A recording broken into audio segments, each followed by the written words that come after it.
Okay. Hello, welcome, everybody. For anyone who's going to be jumping in and watching, I want to appreciate you being here. For anyone who's watching this recording, I want to thank you as well for taking a few minutes out of your day to jump in and check out the webinar here for Go Imagine. Lately, we've had some exciting things going on. We've had a lot of new makers joining our community, not only in this group, but also on this platform itself. We're growing pretty rapidly there. A lot more sales keep driving in. Our buyer traffic continues to grow.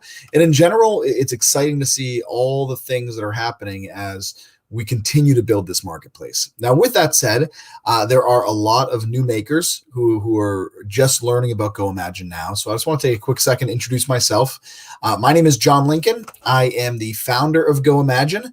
I started this company with someone else who you probably hear a lot in this group, Stephanie Romke, and a couple other individuals who aren't as active on Facebook, but working on the backside of the company in terms of development and finances and everything else. We're pretty excited about where all things are at right now. What's up, Shirley? What's up, Patricia? It's just been about a year that we started really getting this company going. We're still a year ago, I should say, 1 year to this day, we were still in beta, right? We didn't actually launch live to the public until last August. So for those who are just hearing about Go Imagine, it's literally been 10 months since we launched this live. So we're very excited about where we're at. But more importantly, I just want to take a couple minutes before we dive into some of the upgrades I want to talk about and introduce the new makers who might be watching and the ones who have been with us for a while, really about the strategy that we have right now to succeed in growing a new handmade marketplace. I think most people that join a new marketplace join with a healthy dose of skepticism on whether or not it will be here in the long run, especially because a lot of handmade marketplaces have come and gone over the years. And people have, especially in the Etsy world, have wanted to see another handmade marketplace succeed. And I consider the makers within Go Imagine, our community, really as partners in this whole vision because we're all building this together. And I think it's important for especially the new makers to understand why we're making the decisions we're making and what's leading us to make these certain decisions from a strategy standpoint for success. Because the goal for Go Imagine is not only a lofty goal, but it's one that's long-term. It's one that we want to see years and decades to come only continue to grow. So for those who are new, who have not heard some of this before, let me just go into a little bit of our vision, where we're taking things, why we're making these decisions. I've got something in my glasses here; it's bothering me. And then we're going to dive into some of the upgrades. What's up, Sandy, Trina, Karen, Julie? Thank you for joining. Okay, let's start with the big picture. The big picture you already know about is really using the network effects of a marketplace to help children in need. That is boiled down into as distinctly what we're trying to do. And when we talk about the network effects of a marketplace, it's the fact that right now, if you look at all the largest marketplaces in the world, they're all on Wall Street. They're all publicly traded companies. And the reason they're so big is because those network effects allow the snowball to kind of grow on their own. A lot of people don't even realize that these marketplaces are all on Wall Street. I mean, not just Etsy and Amazon and eBay, Mercari, Poshmark, Depop now, Wish, Alibaba. I mean, you go down the list and all the largest marketplaces have all grown to enormous sizes and eventually go public so that the wealthy investors can cash out and make a lot of money from those profits. And it's specifically because of this right here. It's the fact that buyers feed the sellers, sellers feed the buyers, and those network effects are what lets it grow, right? It increases the inventory. That's a big one. You see on the bottom here, more sellers come on, more inventory goes into the marketplace, driving more buyers because they want the different inventory, which drives more spending, and that just grows exponentially. And we all know that already. There's a reason that you've seen Etsy or eBay or Amazon, all those early ones, Wayfair, you name it, just grow huge. And our idea is we're going to take these network effects, and when that snowball really gets rolling down the hill, it starts to grow on its own. But now we have an opportunity to take all those fees in the middle, all those fees happening between the buyers and the sellers, and you're all aware of these fees, all of those fees in shifting them to a more socially good purpose and helping children in need instead of just focusing on, making wealthy investors more wealthy. Now, I think everyone gets the fact that the network effects are a huge part of why marketplaces grow so big. That's why a standalone e-commerce site will never grow as exponentially big, because the inventory will never get that large. It's only one seller. It's the fact that in a marketplace, you have thousands and millions of sellers. But then it gets to, how do you get a marketplace off the ground? How can you make one successful? Because at first, it's hard to get that snowball rolling. And that's why if you do any research on starting a marketplace, they always talk about which came first, the chicken or the egg, meaning what comes first in a marketplace? Is it the sellers or is it the buyers? Because the reality is, if there are no sellers, buyers don't want to be there. If there are no buyers, sellers don't want to be there. And so how can you get that going? You hear it a lot in this group, and it's always a very valid question. How much traffic does GoImagine have? How many buyers does GoImagine have? Because a seller wants to know, how many buyers do you have? But on the flip side, a buyer might come to our site and go, well, gee, there's not enough inventory here. I'm not coming back. There's not enough sellers. So how do you get over that challenge? Now, we are already doing it, but I also like to inform our sellers how we're doing it, because that will help you maybe understand the vision for our success and really focusing on this chicken or the egg problem. And for us, that chicken, quite frankly, is you. Or maybe you're the egg. I don't know if the seller's the chicken or the egg, but the point is that to really get one side going, you've got to find a way to supplement one side while you're still growing the other, right? And then the reason we want to focus first more on the seller side, the maker side, is for the exact same reason Etsy did. Right. Etsy in the early days, and when I say early, I'm talking, up until 2012, 2013, we're talking 7 years into their business, 8 years into their business, really focused on the fact that sellers and makers promoted their own shops. I mean, the reality is Etsy got big because of you, right? The makers decided, we will lift up Etsy and make them huge. And then when Etsy had enough of that inertia, right? That inertia, those network effects I talked about a moment ago. Well, then the buyers started coming and more sellers start coming and more buyers start coming and more sellers start coming. And that starts the real wheel spinning. But with Etsy, they focused on sellers. In fact, I met with one of the first 10 employees of Etsy, maybe the first 20, but one of the very, very first employees at Etsy. And I asked them, in your first few years, how did you attract buyers? Straight up, I said, how did you attract buyers to Etsy? And this person, she told me, and I kid you not, hand to God, she said to me, we had no plan to attract buyers. Our whole mission was to bring more makers on, and makers would bring the buyers. That's all Etsy did, was they went from craft fair to craft fair and promoting, get more makers, and makers promoted their shops. Right. And that's what then got the buyers to know about it. And then eventually the network effects take place. And that's great for 2005. In 2005, makers had nowhere else to sell online. So just by giving them somewhere to sell, they had the ability to say, hey, sell on Etsy. Where else are you going to sell? And so all the makers joined Etsy. There were some others. Etsy happened to be the one everyone chose. So now that we're in 2021, it does change a little bit on how we attract makers, how we get them to start promoting, and how we get that side of the marketplace strong to continue to build the buyer side to get that network effect going, right? And that really leads us to the upgrades we're going to talk about tonight, but also a little bit more about MOSAIC, right? MOSAIC, at this point, we really feel is the key to our early success to get to those network effects, right? So what I mean by that is, if you go back to the network effects here, you need to, at the early stages of a marketplace, they call it supplement one side that wants to be there, even if the other side isn't as big as you want it to be. And don't get me wrong, we definitely have buyers coming to the marketplace. People are getting sales, but you always want more buyers. So how do you supplement one side so they stick around while the other side's being built?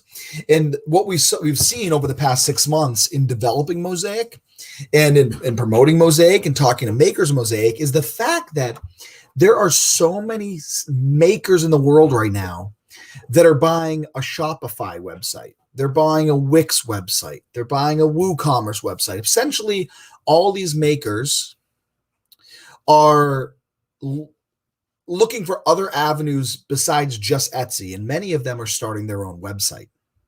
But the thing with your own website is you're driving 100% of your traffic. A maker, when you get your own website, you're now on your own island by yourself. And the only people that ever are going to go to your website are those that you personally tried to market to bring in. And so the concept of MOSAIC is saying, you know what, all these makers in the country, and there are tens and thousands and millions of them making their own websites. Let's come together and you get your own website with MOSAIC, right?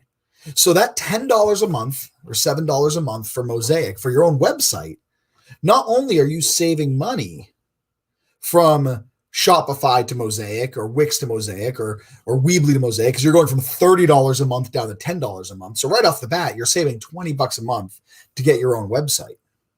But the other thing you're doing is you have at least the opportunity to earn some business off a marketplace, in this case, Go Imagine, that's connected to your website, that your Shopify or your Weebly will never send you any traffic. And on top of that, just by being part of our network of MOSAIC shops, you are filling that inventory, right? The more makers that join, the better the inventory gets, which attracts more of the buyers to get to that network effect that's going to eventually have that snowball really get going. And then on top of all of that, we all know that our real mission at Go Imagine is to donate 100% of our profits to charity. So, when you get a Shopify shop, again, shocker, Wall Street company, you're paying for a website more than MOSAIC that's going to a Wall Street company to enrich investors. With us, your money is not only going to create a new handmade marketplace, but it's also helping children in need with the profits we make, right? So I don't want to harp too much on this, but I think it is important that everyone understands, why we're developing MOSAIC and why we are promoting MOSAIC, because MOSAIC, to a degree for us, is that supplementing one side to grow the other. As we've already had a lot of sellers cancel their Wix account, cancel their Weebly account, cancel their Shopify account to start a MOSAIC shop. We've had many of them who were going to open their own website on another platform and chose MOSAIC. Well, they were doing it anyway. They're getting a website, and whether we draw them traffic at first or not, they're getting a website they were going to pay for anyway, but now they're helping a philanthropic marketplace get off the ground, and they will reap the rewards of that as we continue to grow the other side of the marketplace. So I know for a lot of you here, I'm preaching to the choir. You've already joined the mission, and I can't thank you all enough. But I also think it's good for you to understand from a business strategy standpoint, because I want you to understand why we're making certain decisions. I mean, this MOSAIC idea is one that I think it's great for our makers, but there's the underlying strategy that we think is going to help our marketplace grow and get to the point that we can really get that network effect snowball going. And when this wheel starts taking off in the next 6 months, a year, as this starts to happen, eventually it just takes off on its own, right? It's pushing that snowball down the hill, and eventually all the buyers start to say, why even check Etsy when all the same products, not all the same products, all the handmade products are also on Go Imagine, right? Rather than waiting, like swimming through Etsy search, going through the manufactured goods and the vintage and the supplies, looking for handmade. Well, now all the same handmade goods from the USA are on Go Imagine. When we get to that point, along with the continued improvements we're making on the technology, the snowball is going to get to go. And every day I get more confident this is working, and it's going to only keep growing. It's just a matter of us keep pushing the snowball until it pushes itself. So I think everyone kind of gets the vision there. I hope you all understand that, we're really focusing on Mosaic for that reason. Now, it doesn't mean we're ignoring the buyer side of the marketplace by any stretch of the imagination. We're still doing a lot of marketing to the best of our abilities on drawing in buyers, and we will always continue to do that. But there's a method to our madness when it comes to Mosaic, right? It's because we're giving something to our makers that is worth the cost they're paying just to have their own website. If anyone has any questions about that strategy or any ideas around it, I would love for you to pipe up. You can certainly ask a question here. I'll try my best to move over to the comments and read them. But with all that said, let's go ahead and dive into Mosaic a little bit and talk about the upgrade that just came out yesterday. As I mentioned, we have a lot of ideas we're going to keep building on, not just the marketplace Go Imagine, but also on the private Mosaic shops. For those that are new, hopefully you're going to hear that we toss out ideas a lot. We vote on things a lot. We want the maker community to have input on it.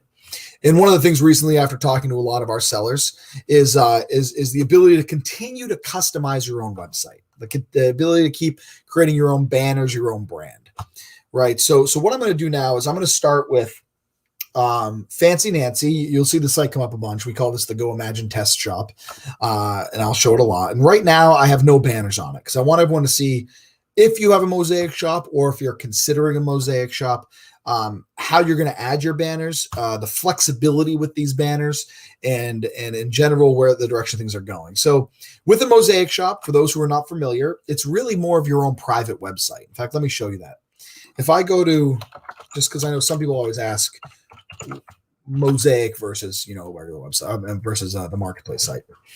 So if I go to the Fancy Nancy on Go Imagine, meaning if someone's browsing products in Go Imagine, or they go directly to your store and Go Imagine, this is what they're going to see. Very similar to Etsy or to Amazon, or really any marketplace. It has Go Imagine at the top. It has Go Imagine search at the top. So if you search here, it's going to search all of Go Imagine. Obviously, the Go Imagine categories are at the top. And then at the bottom here kind of has more of that look that maybe you get out of an Etsy, where it has more information about your shop and your shop products. So the big difference here is when you have a Mosaic link and you promote your Mosaic link to your own buyers, you have this on your business card, you have this in your social media, you're driving people to your Mosaic shop, all the Go Imagine branding goes away and they're not driven into the Go Imagine marketplace. So yes, the banner's the same at this point, but what you see now is your logos at the top, your announcements at the top. You're also going to see that now it's on the left side here, you have your own custom categories. So Fancy Nancy's custom categories, you're going to see were blankets and wreaths, but now they're just your own categories. There are no Go Imagine categories. And when they search, if I were to search, I was going to test here, it's only going to bring back your products. So these are just Fancy Nancy's products versus if I put test in the same search bar here, I'm sure I'm going to see a lot of products that aren't just Fancy Nancy, but searching from the entire marketplace, right? So we've got sweet tea butterflies. There's still some Fancy Nancy varieties, all the others. So that's the big difference. It's the fact that you get your own private site. But again, as I mentioned earlier, unlike Wix or WooCommerce or Shopify, you're not getting all your products in your private website also as part of a handmade marketplace. But now let's see where we can take things from here. So we've got the basic site here. And on the back end, you're all familiar with the seller dashboard. So let's start navigating a little bit here. So I'm going to go to shop account and shop settings. The shop settings is where you're going to do most of your generic settings, whether it's your connecting your PayPal, your logos, things like that. Under the general is where you have your regular store banner. This store banner is shown both on Mosaic and on your regular shop, is what you're seeing here. Oh, sorry. Where did I just go? Let me go back to Fancy Nancy. See that? I got driven out of Fancy Nancy because I was not in the Mosaic shop. That's what happens. All right. So when you upload your first banner, it's going to be shown both on Mosaic and on your Go Imagine shop. But as you probably saw yesterday, we now have a tab called Mosaic Banners. If they're all blank, if you've basically not used the banners yet, your standard banner will be shown. So if someone doesn't even use their banners, just sets up the shop normal, the banner will be on both. But you do have the ability to change that for your Mosaic if you want. And one thing we did for a help article, and it's worth those considering, is we created a help article here. If you go to help.goimagine.com and click on custom banners, to give you some ideas on different sizes and different options, just to think through ways you can have your Mosaic shop look, right? So let's change a few of these. Let's go ahead and have some fun. First thing is when I go to Mosaic Banners, primary banner 1. Pretty straightforward, except what you're going to see now is there's desktop and there's mobile, right? Desktop and mobile. And the reason you see desktop and mobile is because typically on a mobile device is vertical versus, a computer, which is more horizontal. And what you find when you only have the horizontal is as it gets smaller, like a mobile phone, this banner gets very, very thin, right? But if you go to GoImagine's main page, because this is what we do for GoImagine, you see we have a horizontal banner, right? Horizontal. But then if you were to go onto a smartphone, we put a second banner on, if you look here, and it changes the size of the banner.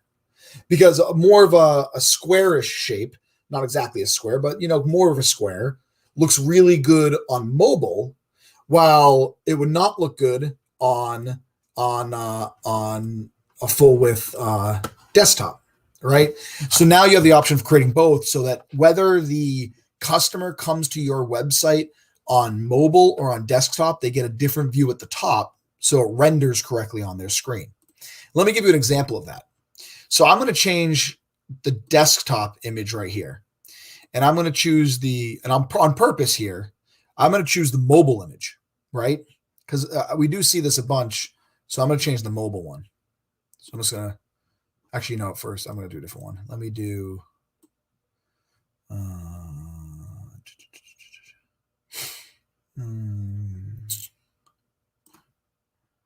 yeah, it'll work. Okay. So I'm going to save this. So I'm actually putting it on purpose in the desktop area, because we find people create their banners too big sometimes because they look good on mobile, but they don't on regular. Oh, that was a bad example. Yeah, actually, that's a pretty decent example. So in this case, it's edged left because it wasn't wide enough to fit across the screen. But if this were to be on a mobile phone, it would look perfect, right? See that? So the goal here is to make sure you have the correct sizes. On the mobile desktop, our recommended size is 3,728. On the mobile, our recommended size is 750 by 450 pixels, right? And we're going to be doing another tutorial with Steph at some point on Canva. We'll talk about that in a minute, where she's going to teach you more how to create these banners. That'll come shortly in another webinar. I am not the graphic designer. But if you're going to be creating your own banners now, you're going to see in this help article what our recommended sizes are. So again, desktop is what it's always been, 3,000 by 728. But now you have a recommendation for your mobile of 750 and 450, right? So let's go ahead and change these banners now. And I'm going to do the correct ones. So I'm now going to do my primary banner 1, which I created, but I'm also going to do my primary banner 2, or primary banner mobile. So I've got my mobile and I have my desktop, right?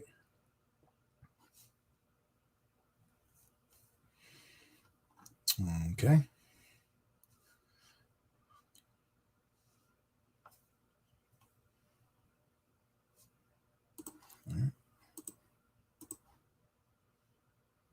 All right. So here's the desktop. We're back to where we were, but here's the desktop. But now when we scrunch this down in Mosaic, you're going to see how it changes. See that? At one point, it flips from having fancy Nancy vertical with the logo on the left to having it horizontal on a desktop. So the point being that when you're on your mobile phone, you're not going to have a very skinny banner. It's going to look a lot cleaner, a lot nicer on your phone. So does that all make sense? I hope that makes sense when it comes to the mobile versus not. That's something that's not available on the regular shops. It doesn't really need to be. But when you have your own website, we're giving you, quite frankly, we're giving you what we do on Go Imagine, is the fact that we have our big banner on desktop and a different size banner for mobile. So you're going to have the same capability now of what we've been doing all along with Go Imagine. Let me see here. There's some questions going through here. Maybe not. Yeah. We can see her, but John can't. Hi, I'm Light. Love new option. Okay. So let's talk more about the banners. Now, with that, we now have the ability to do scrolling banners, and they're clickable banners, right? So if you want to, for instance, as an example, I could put the URL here, and it will make that primary banner clickable, and I can lead them wherever I choose to lead them. Let me not do it on the first banner. You can, mind you, make it the first banner clickable. In this case, I won't do it, but I want to do the second one clickable. Maybe I have a sale I'm running. Maybe there's a collection that I want people to lead people to of something I sell. And so we're going to choose, let's see here, primary banner 2 there. We're going to choose primary banner. Where is it? Was that winter collection? I think that. Winter collection 2. And then on my website, I want to lead everyone to my collection of whatever it is. So you can choose, I'm not sure what I have here. Again, it's a test shop. It might be blank. Okay, my blankets. These are not blankets, obviously. But you can go into your category and grab your category. You can go to a single product. We're going to talk about that. But let's say I want to bring everyone to my blankets category. Well, I'm just going to put that right here into that URL to make it clickable. So now when I save that and I refresh the screen, or if I go back to my home screen, you're now going to see it's a scroll, right? Same thing too. Also, if I go to the mobile, it's going to condense down because I added a mobile size versus a, oops, I clicked it, instead of a desktop size. And now this banner still is not, this one's not clickable. If I click it, it's not doing anything because I've not added a URL to it, but this one is clickable.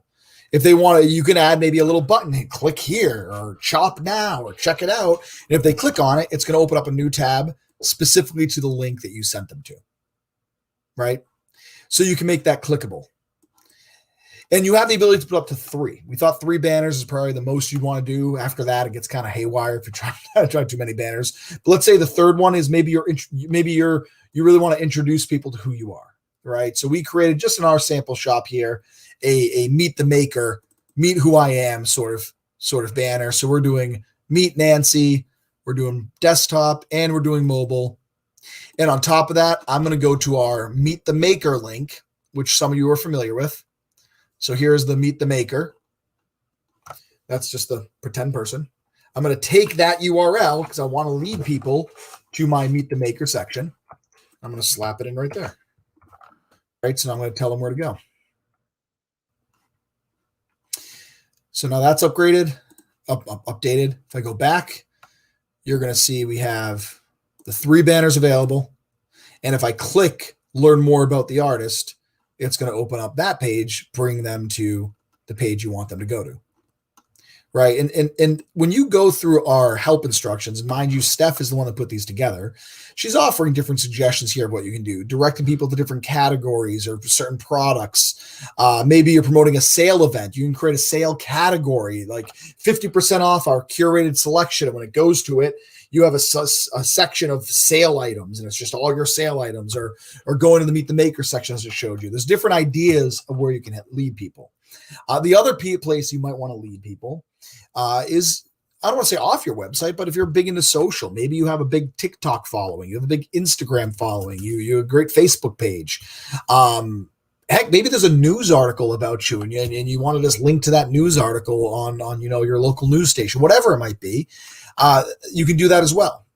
One recommendation from us is that your top banner doesn't leave your website. I mean, you can do it if you want, but more from a strategy standpoint as your own business, the first thing you don't want to do to people is tell them to leave, right? You want to keep them on the website a little longer. But this is where you get into the other banners we're going to talk about. And as you can see down here, it's just, your featured products. And I should have mentioned a moment ago that It does. By the way, Steph, I'm seeing this comment here. Steph has helped create this identity. We have no idea who this person is. I guess we're calling her Nancy. Um, but yeah, our test shop has grown into like its own thing. You need it to kind of show people what's going on. So featured products, I think, are very important. You could not have any and just have all banners, but I think featured products is something you would definitely want to do. And for those who track along, and I know Shirley Wally here definitely does, we do the same thing on our homepage. We always have featured products. You're not going to have as much to feature as we do. I mean, we're a marketplace. We have, we're closing in on 100,000 products, so we can curate for, in this case, 4th of July or Pride Month or Thanksgiving. But you can at least curate your homepage maybe for seasons. Maybe your featured products change. Right now, you'd have a beach theme for your more summery items, but then when you lead into fall, you're going to want to change your featured products on your homepage to the fall products, right? So you can keep that maybe seasonally every few months, change your featured products. We recommend doing 6 is a good number here, maybe 12. We say 6 or 12 because on your MOSAIC shop, it's 3 rows, but on a cell phone, on a smartphone, it's 2. So multiples of 3 are divided by 3 makes sense. So that whether you're on a smartphone or the desktop, it would still be a full row that they're seeing.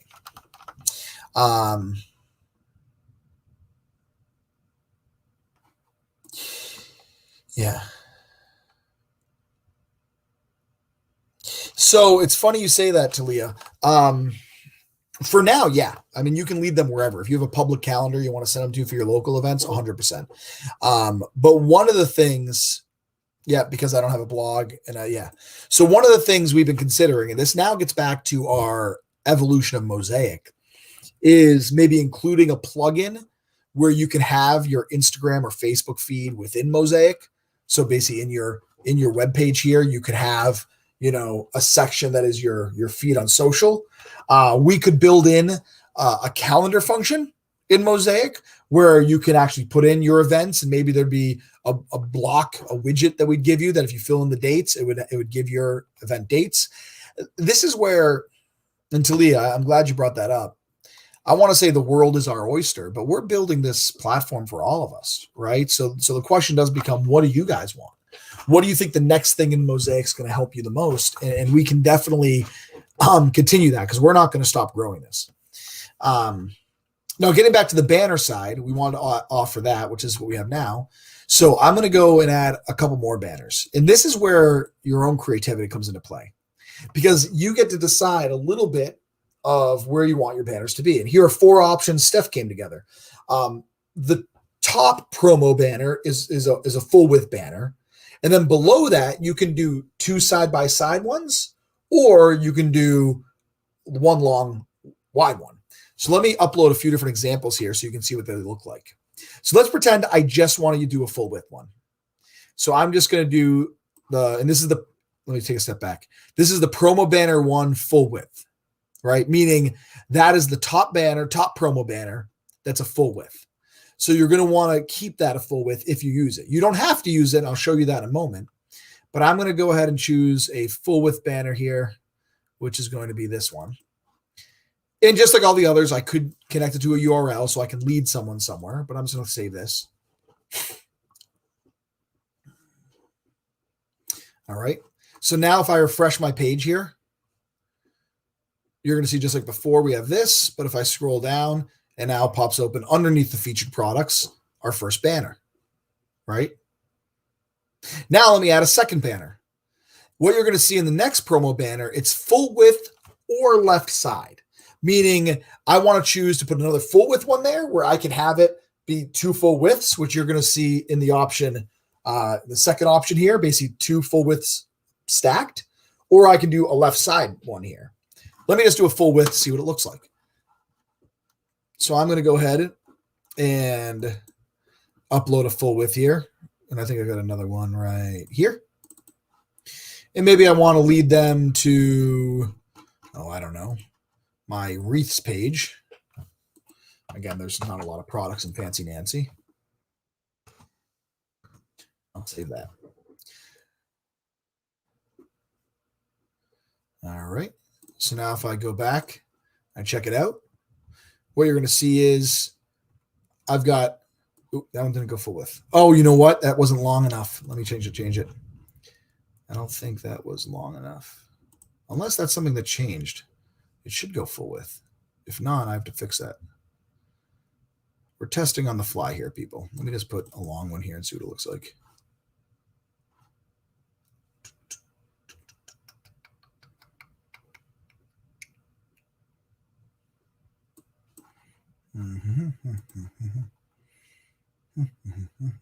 No, it's still saving.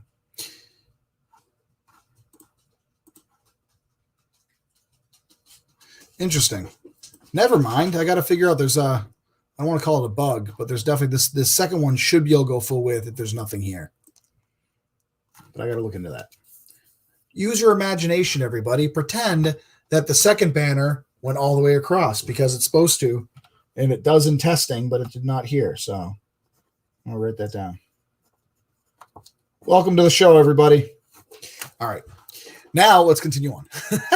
Pretend, if you will, it goes. Yeah, it was working yesterday. Yeah, I know. I gotta figure out what's going on there. So continuing on here, the side by side. This is where you can do side by side. Where I'm gonna do, just as an example, we're gonna do first one is this one. Second one is this one. And then I want you to see as well that the depth is also up to you based on what you want to see. So if I save this,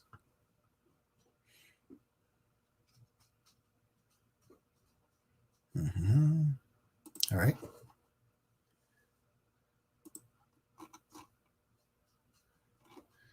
Takes a second to save. Come on, save. There it goes. All right. So this is another one of the looks that we're suggesting. This is the one that I like the best, to be quite honest, where you've got the side-by-side underneath and you have the top banner on that, right? So that would be kind of the first recommendation here, where, as you can see, the top one is 1600 by 400 pixels. The bottom two are 800 by 400, 800 by 400. I do want to mention these are all recommendations. You can make them kind of whatever you want. And what I mean by that is you see these are very much rectangles. But let's pretend for a moment I want to change these to maybe something that's a little more squarish, right? So I'm going to change this to, I got so many different images here. Here, this one and this one. Okay.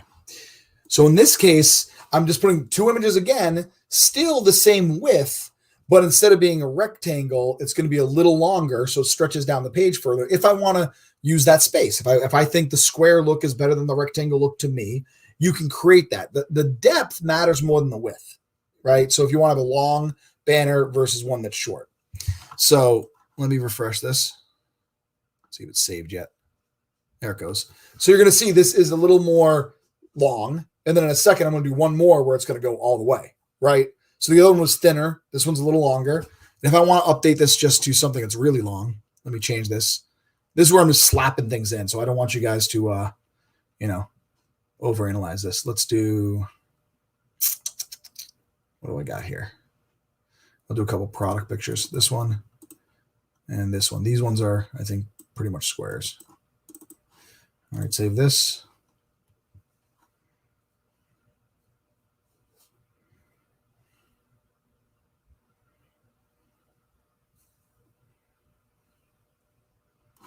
Yes. That is a good point. So what Steph's talking about right here is that if it goes too long, eventually it takes up a lot of the screen, right? So you can see here that these images still look pretty good, but before, because when we had more of the rectangle right on the screen here, you could see one long, two thin. But now, because we have a longer images on the bottom, it's now cutting off. Doesn't mean it's bad. This is where you can create any banners you really want in terms of length. It's up to you. This is also where, let's say I don't even want the top one. I just think I want two underneath, right? So that goes into this last one over here, right? The 800 by 600 that Stephanie recommended. Let's say I don't even want the full width one. I'm just going to X out of this now, right? So I'm just going to take the, I'm going to delete out the full width banner one, because all I want is, after my featured products, I want 2 side by side, right? This is going to eliminate that full width one, bring up the 2 smaller ones so that it has just the look without that. So let me refresh now. And now you're going to see it's just those 2 banners, right? And it got rid of that long one in the middle. So that's where there's definitely flexibility in terms of where you want your banners, how you want your banners to be, all that sort of stuff. All of them clickable. If I click on this mug, it'll now bring me to my REITs page, because that's how I set it up. But these are definitely clickable banners. That's in general. Oh, wow. That was a huge thunderstorm outside. Sorry, everybody. Whew, that freaked me out. Steph, did you feel that one? You're on the other side of town. Sorry, we're having a severe thunderstorm tonight, and my whole house just shook, so that just made me jump.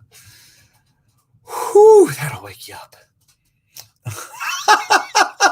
Yeah, and Steph lives on the other side of town. I will tell you, Steph, I want to mention this. A lot of people think me and Steph are married. We are not married. Sometimes at events and things, people just assume we are because we're at events together and all that. But I went to high school with Steph, 20 years ago, and we've always been friends. But yeah, so middle of a webinar, massive thunder. Whew, this could the power could go out. You got it, James. Don't worry. You'll survive. All right. So obviously I've gone off the rails with this webinar. The hope here with these banners is that it's giving you the flexibility that gives you more and more of branding your own website, right? Now, the other thing we're trying to do is I know that those competitors of website builders, whether it's Wix or Shopify, you can choose lots and lots of different themes, and we're creating kind of a standard theme you can manipulate.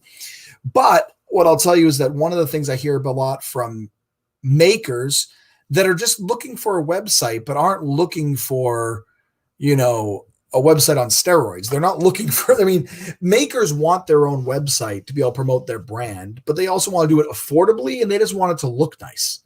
Shopify was really built for massive companies, right? Like companies that are doing millions of dollars a year, building out Shopify to be huge. And for handmade artists, you're just looking for a good looking site that you can manage. And with the design we did here, we're hoping it's a little plug and play, right? Upload your banners and our site builds itself, right? You just got to upload the banners. I think that the hardest part, quite frankly, for a lot of our sellers is going to be the building of attractive banners, the ability to create your brand. That's definitely something that's going to fall more on the maker, because we're not building your brand for you. We're giving you the tools to do it. But I am going to give a shout out to a company a lot of you already use, which is Canva. I've started using Canva, and I am a graphic design dummy. I can't do it at all. But Steph is going to, in the upcoming weeks, do a webinar for our makers on how to use Canva to do banners and do your design work, because Canva is a great tool.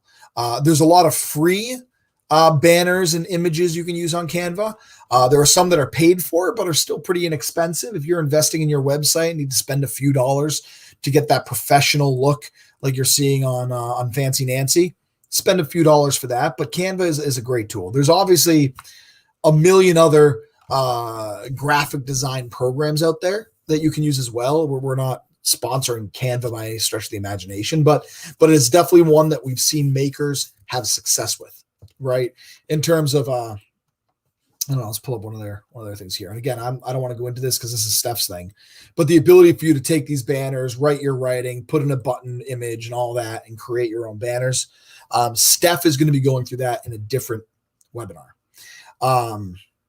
At the end of the day, we want to keep giving our makers the tools to be successful with your own website and being on our marketplace, and hopefully give you the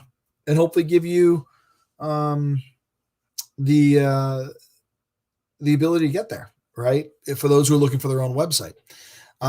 We do have other upgrades coming right now. A couple sneak peeks on that. We're redesigning our shop local section. Right now, we for those who aren't familiar, we released shop local a couple months ago, where you can search your town and find all your local shops. We're changing this so that there's going to be a lot more information per shop. So this is something on the marketplace side, I'll call it, where we want to continue to really push the shop local aspect, especially because the more sellers that join us, the more likelihood when you put in your address, you'll find local shops, right? So we really do want to promote this. And one thing I'm already thinking of, we got to figure out the design, is a lot of people are doing free local pickup, right? You might want to offer free local pickup. You don't want to even offer shipping. And I'm already thinking about how we can design checkout so that people can be offered free local pickup, right? So if you start driving traffic in your local community, they can go here, click free local pickup, and then there's a way for you to say where to meet, right? Shop local, I think, is something else we're definitely going to want to build on the marketplace side. But the look and feel of it is definitely upgrading in the upcoming weeks to not just be your logo, but offer more information. So people, when you browse shop local, you'll have more than just the logo to go with on that. And with that, we have a lot of other upgrades happening. Shippo integrations coming out soon for those who have who are using Pirate Ship right now to print labels. I will tell you this: Pirate Ship discontinued using their open API. And for an open API, from technology terms, all you need to know is an API is what lets two different websites or software products communicate, right? So that API is how they communicate. I don't know why, but Pirate Ship has stopped having a public API. And so we reached out to them and they said, sorry, we no longer have a public API. You can't integrate with us. So that led us to having to look at other options who we want to integrate with. And the other choice that everyone seems to like that uses it is Shippo. So Shippo we're going to be integrating with soon, where any orders that happen in Go Imagine will automatically feed into a Shippo account, which is a free account you can have, so that all the addresses and information comes over for you to print labels without having to copy and paste. The big thing we're already looking into is Etsy integration. I mean, we got a lot of good stuff coming, but I don't want to go into all that.